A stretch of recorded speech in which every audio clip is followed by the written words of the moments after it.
High, আপনাদের সকলের মধ্যকার পরমাত্মাকে আমার প্রণাম। আজকে আমি একটা ডিফারেন্ট টপিক নিয়ে কথা বলবো, স্পেশালি 7 নাম্বার নিয়ে কথা বলবো আজকে।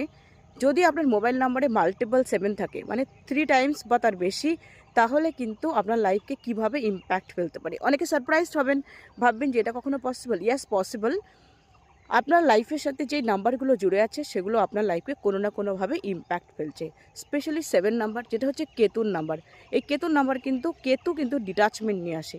তাই আপনার ফোন নাম্বারে যদি মাল্টিপল 7 থাকে, 3বার বা তার বেশি, তাহলে কিন্তু এটা হবেই যে আপনাকে কেউ ধোকা দিচ্ছে বা আপনি বারবার করে ধোকা খাচ্ছেন, সেটা আপনি বুঝতে পারবেন। হতে পারে আপনার নিজের লোক অথবা অন্য লোক।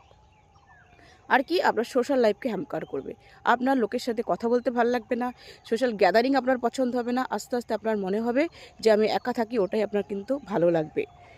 তাহলে যদি আপনি সোশ্যাল লাইফ পছন্দ করেন, লোকের সাথে ঘুরতে পছন্দ করেন, তাহলে আপনার উচিত ওই নাম্বারটা কিন্তু অ্যাভয়েড করা। আর তার সাথে যদি আপনার মূলাঙ্ক ভাগ্যাঙ্ক 7 চলে আসে, তাহলে তো হয়ে গেল আরও প্রবলেমেটিক।